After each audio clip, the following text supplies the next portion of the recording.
feel like I'm not qualified to share my story with the folks on this panel, but I will share a little bit about myself and a little bit about the organization. I joined the Army in 2001, shortly out of high school, before September 11th. Really not knowing much about the military, but believing everything I heard in school and learned in school, that we were always the good guys and always on the right side, and bringing democracy to people. And so I joined, kind of looking for adventure, wanting to do something I could be proud of.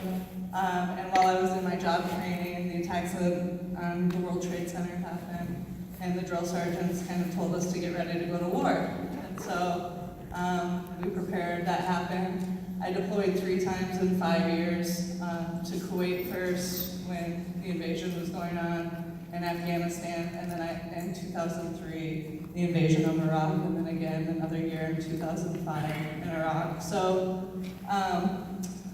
over that time period, definitely had my eyes open pretty early on that we were not always the good guys. I can understand why we had to disrespect each other so much, why we had to treat each other so shitty in the military to do the job. And then what I saw in Kuwait and Iraq, and the racism that I witnessed and the sexism that I experienced, just really made me question everything. And then of course being stop-lost for a year when I thought I was gonna get out made me pretty angry. But none of my thinking at that point was about the political situation or thinking that we could do anything. I had no idea when I was part of the invasion in 2003 that there was the largest anti-war demonstrations, in history happening. I had no idea about that. So fast forward, coming home, getting out, in late 2007, in the summer at Lollapalooza in Chicago, I heard Eddie Vedder talking about Iraq Veterans Against the War. He had Thomas Young, who many of y'all know his story, up on stage talking about his experience and why he was speaking out against the war. And so I found out about the organization. I did a little research. I waited a moment because most of us are like pretty nervous about organizations after getting out of the military. But I joined up. I met up with some members at first in Florida. I heard people were going to this little peace march, and I drove like 5 hours on that moment just to go meet other people. And it really grew from there. Winter Soldier in 2008 was the first national event that I ever attended, and that changed my life. I heard so much really touching, really haunting testimony, and then also connected with so many beautiful people who are amongst our membership and amongst our supporters. Like I said, it really changed my life. So I've spent all of my time as an activist and an organizer with About Face, and learned everything that I know within this organization and the larger community, including Vets for Peace and Vietnam Vets Against the War.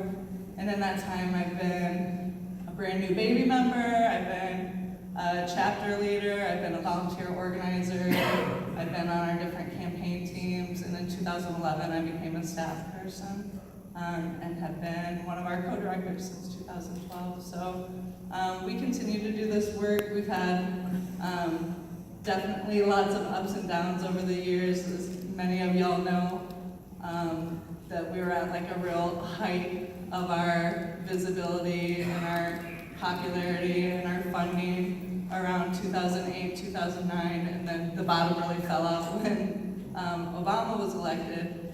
And I think that we have taken that opportunity to do a lot of internal work and a lot of like fixing the problems that became apparent when we were really doing a lot and when we were really rocking. There were a lot of problems with how we were treating each other and how we were functioning as an organization. I think that kept us from growing to the full strength that we could have been. And so we've been doing a lot of that work over the years, and I really feel like we're at a moment right now, and not that our focus should be on Trump or one person, but that folks are really uniting around a common enemy, and it feels feels like people are uniting across movements. We've been working with the Poor People's Campaign, we've been working with Grassroots Global Justice Alliance for years. We're a part of the Majority, which is a coalition anchored by the Movement for Black Lives. And so that's been our work to really build up a resistance to US militarism across movement allies, and that we can like build up together and make the movement stronger than it has been, because it's gonna have to be to make a difference. We're gonna have to build more power. And I was gonna talk about somebody who's a current resistor, but Becky says you're gonna ask Brittany to talk. Are you prepared for this? Well, it was empty because Camilo couldn't make it in time for this session, so I've invited Brittany Ramos, I don't even know your name, Debarros. Yes. Yes. I guess I saw you on Facebook or something. I'll just do a quick intro before I pass it over to Brittany, and then are you prepared for that? Okay. So I think something that's really exciting right now is seeing like a new generation of folks who are joining our organization. Not everybody is like fresh out of the military. Some people it's taken them time, but we do have a new generation of members who are really excited and fired up and ready to be a part of this movement and ready to be leaders in the movement. And Brittany is one of those people, and she's currently in the reserves. She's an officer in the reserves and has been doing this kind of resistance project, which probably didn't start out as a project, probably just started out as like her life and her feelings, but has become this thing that I'll let her tell us more about.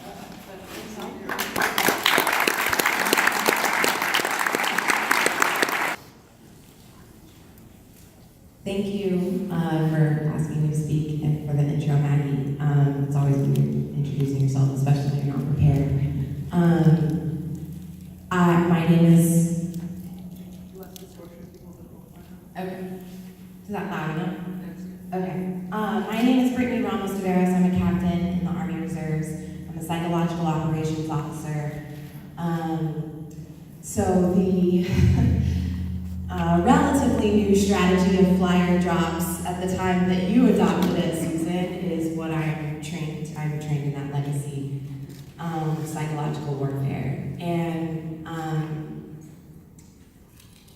I'm really new to this whole community and movement. The first time I've been grumbling about my point of view for at least since 2013 when I came back from my year-long deployment to Afghanistan. Possibly before that, but certainly not with the same clarity. And but mostly to my friends. It was only November was the first time I ever spoke publicly about my views on militarism and the U.S. war machine. And so I still don't completely feel like I have any idea what I'm doing right now. But I feel like I'm thinking really hard about the steps I'm taking now, especially now that it's become a little bit more visible. But from my perspective, it was just truth. And truth that I had been quiet about for too long. Like I said, this is really new still. That's right.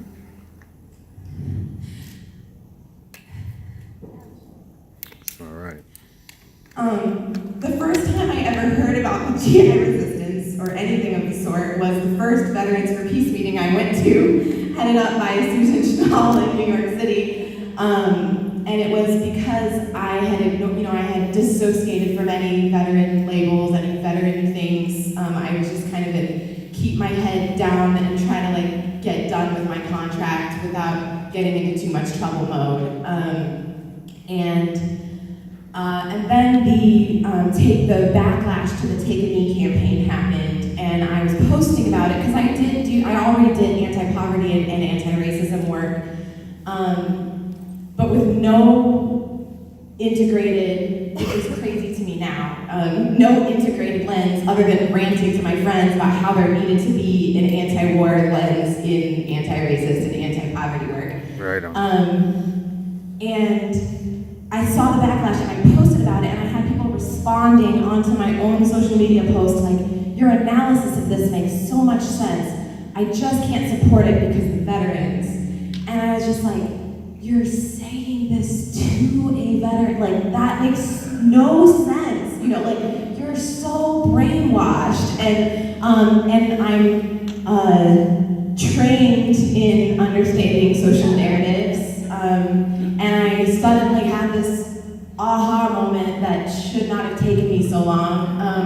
But I was like, holy shit, like, I have a responsibility to be applying my identity, the privilege that this identity gives me in this social space, and my skills to addressing the interaction between these nationalist, nativist, racist narratives and what's happening domestically. And that was kind of the wake-up call. And then I was really fired up and was like, we need to start an organization. My friend was like, have you checked to see if any exist? And I was like, oh yeah, I should do that.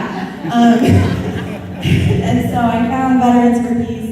I went to a meeting, and I thought I had signed up, but I recently found out that I still need to sign up, so I did. But I also met Matt Howard, who's the other co-director of About Face at that meeting, and heard about the work that they were doing, particularly a little bit more focused on those narratives, and so connected with him around that, and then just jumped both feet first into that work, figuring out how I could play a role, as a member and helping to contribute. And then got involved with the Poor People's Campaign, and then I gave a speech on June 23rd. Actually, for the Veterans Day campaign, which was the first thing I did last year with About Face, and like I said, the first time I spoke publicly about my position, my commander called me into his office and was like, soldiers have complained that they're uncomfortable with your social media activity. And I was like, okay, do you have any, details that you would like to discuss? And he was like, no, it's just that. And I was like, okay, well, they absolutely have the right to be uncomfortable. And then we just kind of awkwardly stared at each other for a while. And then he was like, you should be careful. And I was like, I will absolutely continue to not do anything illegal, sir. Which, I guess is questionable because here I am under investigation for alleged illegal activity. Anyway, so then later I gave a speech June 23rd recently in DC for the kind of culmination of the 40 Days of Action with the Poor People's Campaign. And then I was threatened with an investigation a little bit more, directly. I was like, well, let me know. Again, like, I'm very clearly within my rights here. I didn't even make that argument. I was just like, let me know. And then when I had to go on 2-week orders because my service so I have 10 months, just for context, left on my service requirement. I went to school on an ROTC scholarship. And so this would have been my last annual training, 2-week order situation anyway, and I was just like, it's getting harder and harder for me to put this uniform on and pretend like I'm not part of something that I'm intimately opposed to what it represents, and particularly presently, and the way that it's operating. And so then I decided that it was a small thing that I could do was to post one fact about militarism and the DoD every day while I was away. And so I did, and I made a source document with all the sources from where I pulled facts, and most of them were government or DoD reports, public reports, and it was things like, the U.S. is dropping a bomb every 12 minutes, the DoD burns 10.3 million gallons of oil per day on average, we're on any given day bombing 7 countries. Things that literally my own soldiers don't know. If I ask them how many countries or which countries are we bombing right now, blank stare. Anyway, so I posted those things, and then I got kind of like doxxed by this Army WTF Twitter handle who put my unit and tagged my chain of command and put me on blast, and then that led to an Army Times reporter covering it, and then a Business Insider reporter covering it. And then I found out from the Army Times article that I was officially under investigation. And then my commander called me kind of in a panic and was like, you know, what are your goals here? What are, you know, and I was like, I've never misrepresented my goals. Anyway, so sorry, not to turn this into a long thing, but that 15-6 investigation continues, and I'm just waiting to see how my team has decided to handle it. They haven't, the assumption is that they're probably looking at Article 88, which is contemptuous language towards elected officials, or Article 134, which I would have in common with Susan Schnall at that point for conduct unbecoming. Yeah, so or you know, an attempt to do an administrative other than honorable discharge or whatever, and so just waiting to see how that plays out. And there's a legal defense fund that exists if folks want to contribute to it. I can help you. I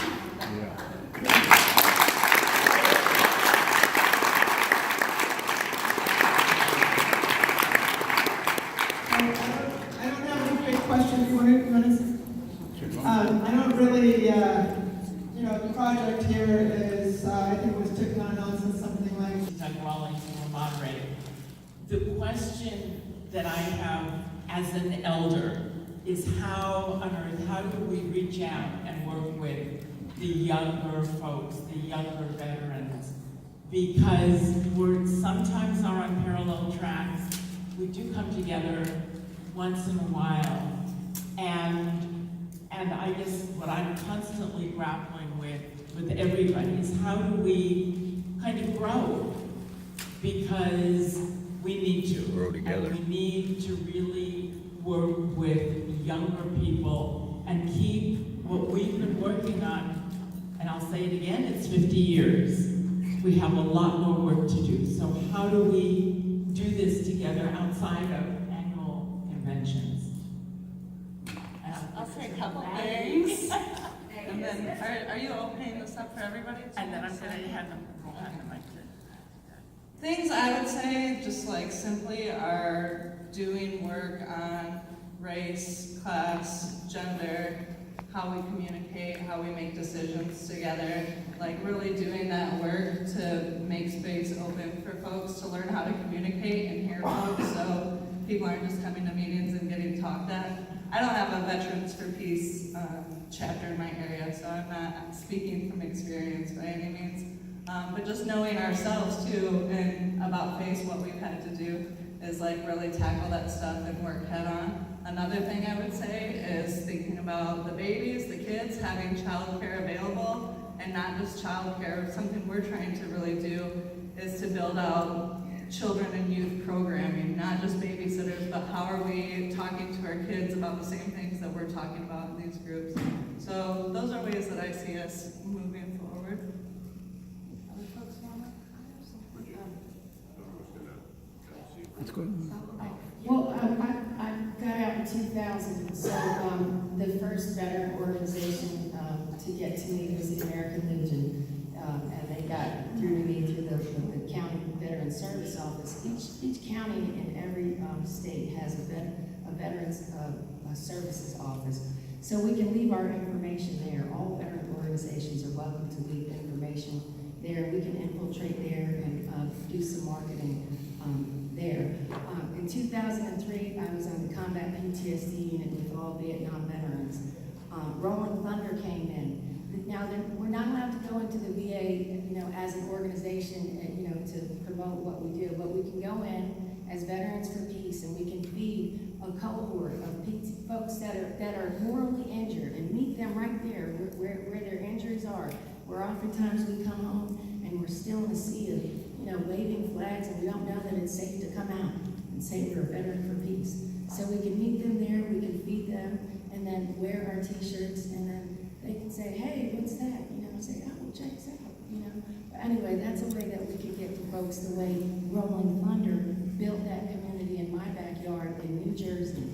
Artie he lives in the same town with me. I call him Spike. He's got that spike up there. But anyway, yeah, that's the way. You just give me a microphone. I'm going to do some renditions of Frank Sinatra songs. Not really. I just want to wax nostalgic for a moment before we open this up to the floor. 33 years ago, this month,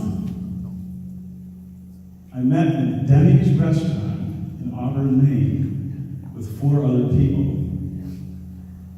Veterans for Peace did not exist until we signed the paper that actually officially formed Veterans for Peace.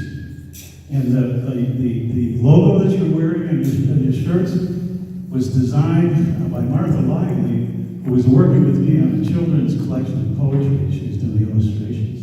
She came up with that logo, right?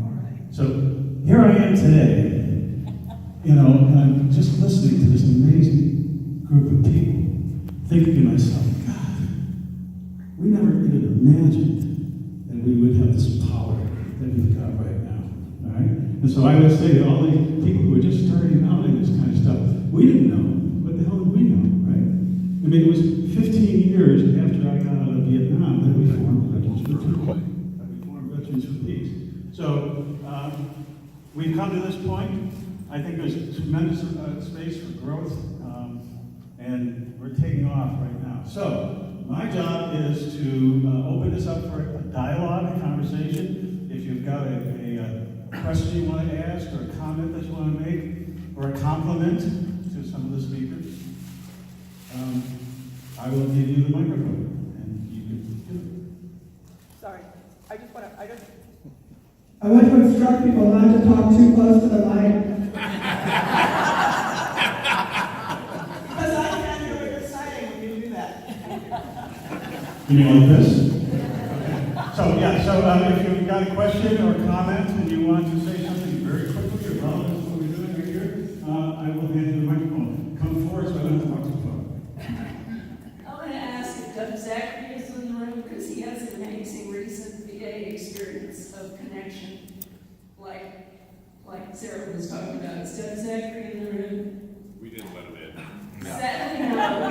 Let me just tell you briefly, it was maybe a World War II vet, a much older man than Doug anyway, who Doug just sort of caught the eye of and gave him the space to tell his horrible story that he never told before. It was an incredible story.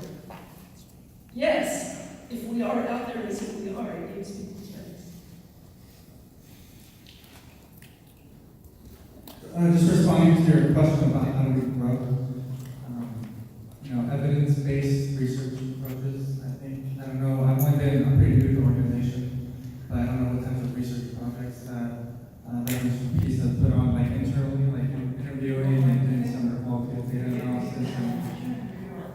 And we have a lot of resources, a lot of smart people. I think that if there was a good effort put up away by the board of directors, then we could probably come up with some good messaging that can entice more veterans like myself.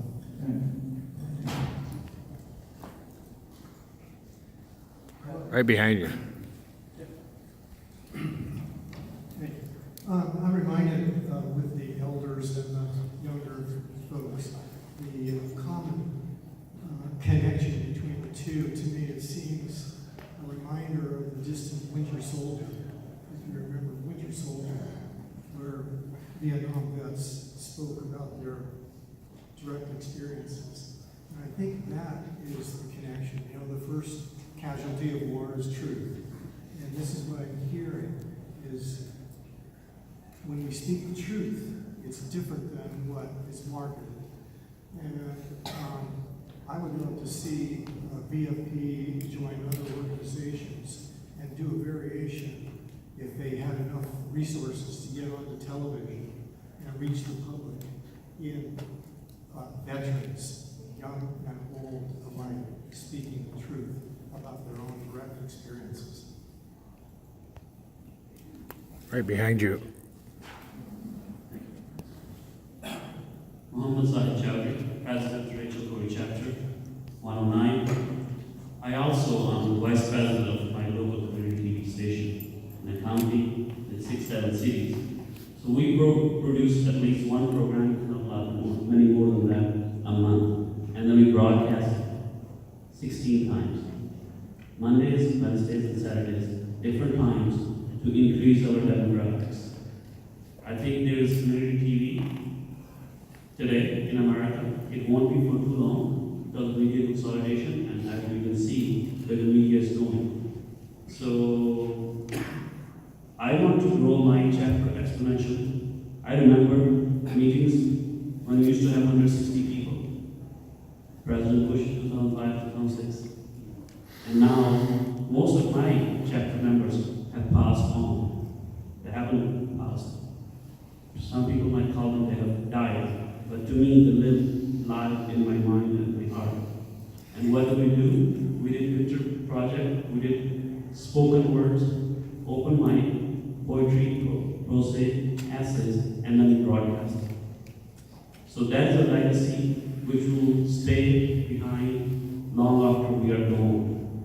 So I would like to see something else that we can do. We are very creative. We are a small chapter now, but we do a lot of media. We do radio stations and we do TV stations.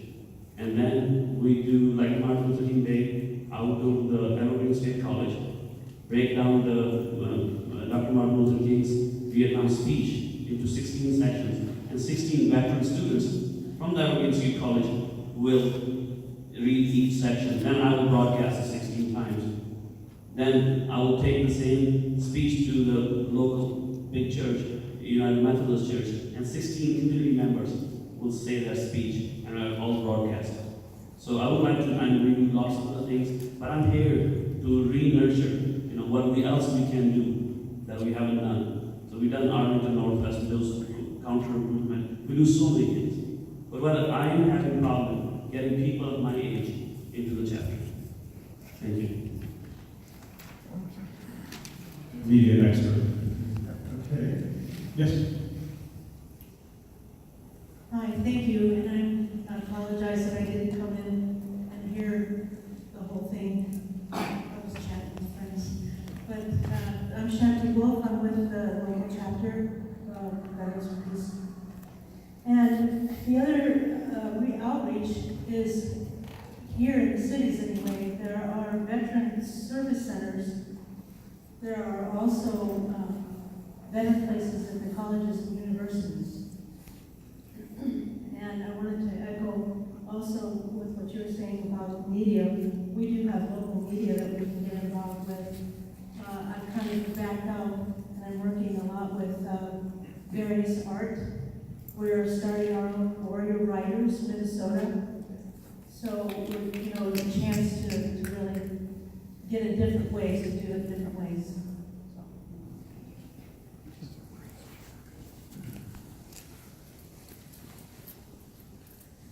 Paul Cox again from Chapter 69. This idea isn't for all people, it's certainly in all cities, but Denny, Riley, and I, and some other folks have joined the American Legion and are very active in the American Legion. I'm commander of American Legion Force.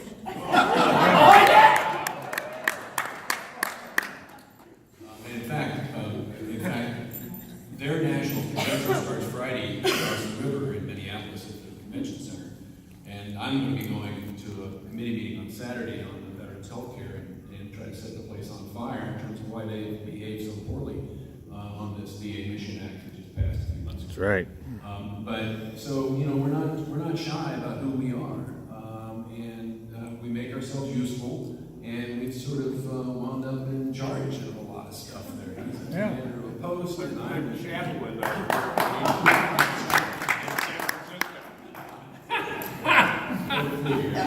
And so I take it seriously, but it's something to consider is join other organizations for the younger veterans.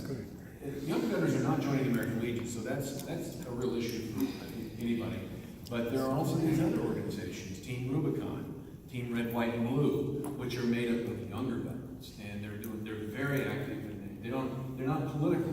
Neither one of them have an ounce of politics in them, but there are people in those organizations who would be receive our messages very well, I would think. These are people who've served in the military, and they still, as they say in their slogan, still serve. Team Rubicon does rescue and stuff, and emergency response kind of thing. there's an interesting group around the country. So they've been to Haiti, they went after hurricanes, they show up and help do relief efforts and that sort of thing. Team Red, White, and Blue is a little more, well, they go do marathons and that sort of thing, which we all do now still, right? You know, there are these younger veterans organizations that also could use our voice, or we could get into those organizations and use our voice. Veterans Memorial. Anybody who was impacted by the war, please write a letter. We have a table on our full disclosure thing.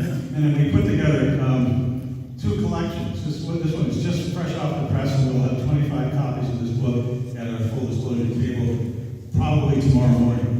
They're being mailed to us right now. But what we do with these is we encourage people to buy their own copy, but then we say take them to a high school library, university library, community college library, and give them a gift from Veterans for Peace to help educate them about the true costs of the war, which is another way of, I think, reaching out. And I'm shamelessly holding this book this way because anybody see who's that? Susan Chanel. Is that Susan Chanel on the back cover? I think it is. So anyways, that's another way of Good afternoon. My name is Tim Baglaw. I'm a member at large from Bloomington, Indiana. I've been a member of VVAW since before April of '71. I gave my medals back to the U.S. Congress in VVAW Dewey Canyon 3. Ironically, in Vietnam, I was in Dewey Canyon 1 up in I Corps. One of the things that bothers me tremendously about most veteran organizations is we're very me-centered. We're very necessarily healing-centered. But one of the things that I really am not seeing here, and this is my first annual convention, is I'm not seeing any serious attention to Eisenhower's infamous military-industrial, I would add academic, construct. The people who run things from Trumpster on down laugh about us. We're not stopping war. And I want to apologize, but then I immediately say, fuck no. We're not stopping war if we ignore the people who fund it, who build it, who discover it scientifically. In Bloomington, there is 30 miles southwest, the third largest, I'm sorry? Okay. In Bloomington, Indiana, 30 miles southwest of us, is Crane Naval Surface Warfare Center that is a research facility that does nothing but